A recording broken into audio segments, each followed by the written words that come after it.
Hey guys, Mike from B-Tech Reviews here, and I wanted to post an update on the fleet of vehicles that we have, starting with the Toyota 4Runner here, right? So for those of you guys who saw my last video about like the 4Runner having problems, well, the 4Runner still has problems, unfortunately.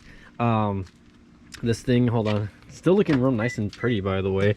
Let's get this going, and I am recording on my GoPro, so sorry if the sound quality sounds a little bit off today, but let me go ahead and pop the hood there, see if we can get that going, and then I'll turn it on for you guys just so that y'all can kind of hear what's going on, if it even happens. So let me get that going for you guys really quick. Okay, here we go. Oh, this thing is heavy. I forgot how heavy the hood is. Hold on, give me 1 second, guys. I am self-recording here, so again, here's the engine, which is pretty much an indestructible engine, right? It's the V6 3.4 or 3400 cam. Let me see that. There you go. I was missing the screen there, but anyways, so what's going on is, you know, it's misfiring, and we've taken it to like some of the auto part stores recently, just to kind of get the code readings on it, and it's giving us like a P300 code or another code. So basically what's happening is the engine's misfiring on one of the cylinders, and I believe it's cylinder 6, I believe, which is on this side. So, you know, when that happens, basically, and again, I'm not a big car person, my dad's more of a car person, but when that happens, and you can see there's like huge oil leaks over here and everything like that, needs to be probably looked at and fixed. Also probably needs a new head gasket. But anyway, so basically what happens, the misfire could be multiple reasons, especially if it's in a specific cylinder. So one, it could be the spark plug, it could be something electrical, right?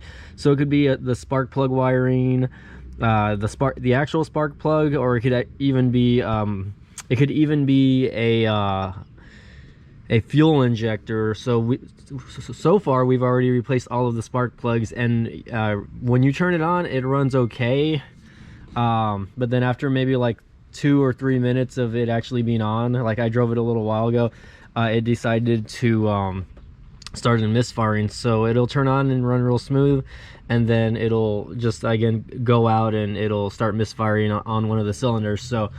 So again, I've already ordered replacement spark plug wires for this vehicle as well, just because you know, I don't know, these might be original. Who knows, you know what I mean? These wires might be original from when they first bought the vehicle back in 2002, and you know, for the most part, you know, I know the prior owner took really good care of it, because when we first got the vehicle, it was running great. So obviously it's almost a 20-year-old vehicle. You know, we'll see how that goes. I'm gonna go ahead and get it started just so you guys can kind of hear what's going on here. And also, let me see if I can. So also my speed gauge is still not working. Some people on the other video said that it could be the ABS module that's underneath the dash here that needs to be replaced. Other people say it's the transmission speed sensor. So we've replaced the speed sensors in the transmission, and that still didn't fix the problem. So I am guessing that it's going to be somewhere down here, that again, it's like a little module that controls the anti-lock brake system, I guess, and that might be messing with signal that's going to specific areas. Again, that item is about $200, and I can't afford it right now. So let me see if I can rev it up. Right now it sounds okay. Let me go back around here real quick.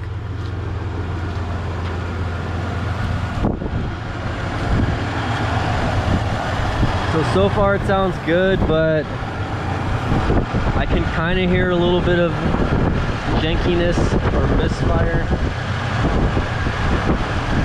And eventually you will hear it. I think once I put it into gear, that'll happen. You can hear it a little bit now, actually. Hold on, let me put it in drive, just so that it'll think that it's, and I put it back in neutral. There you go. I don't know if you guys can hear that. Put it in park now.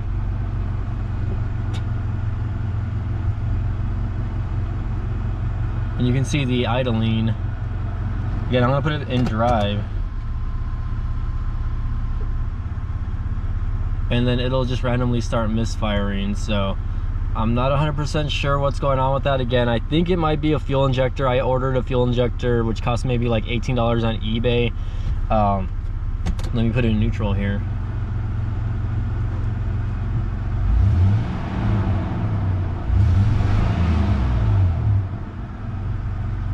Still a strong engine, by the way,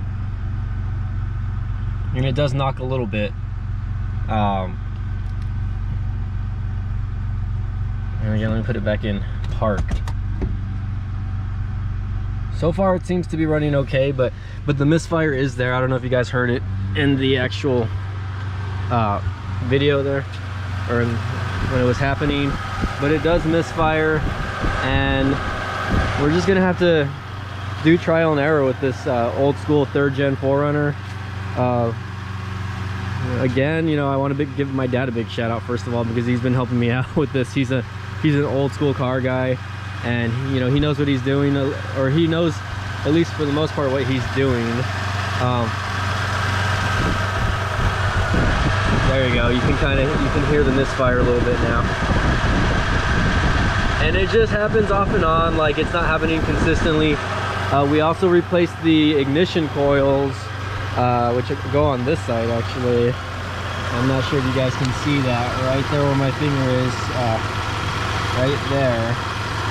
But basically, this thing does not have a distributor. It uses what's called like these ignition coils, which are right here.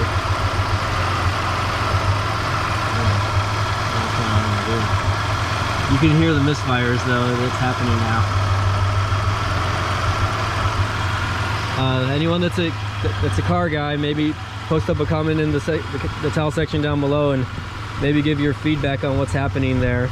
Again, we already replaced the spark plugs. I replaced all 3 ignition coils over here on this side, and it could be something as simple as an electrical wire that's just not grounded properly or something like that. I don't know, but it did start misfiring, and you know, it kind of sucks because, you know, I really like taking this vehicle to work. It was more of a daily driver for me, but anyways guys, that's going to be the update on the Toyota 4Runner. And again, for those of you guys who follow my channel, again, this is more of a tech channel, but I do love my vehicles, and you know, I want to make this somewhat of a you know, a multi-type channel as far as my YouTube goes. You know, it doesn't have to be just tech. So for people that are into cars also, or you know, 4x4 vehicles, etc., I really want to start looking at that a little more. So again guys, Mike from B-Tech Review signing off on the Toyota 4Runner update. Again, you can hear the misfiring now. That's so weird, but anyways guys, okay, thanks for joining in on the update. Don't forget to smash that like button for the algorithm, and again, always thank you all for watching. Please subscribe, and we'll see you guys next time. Okay.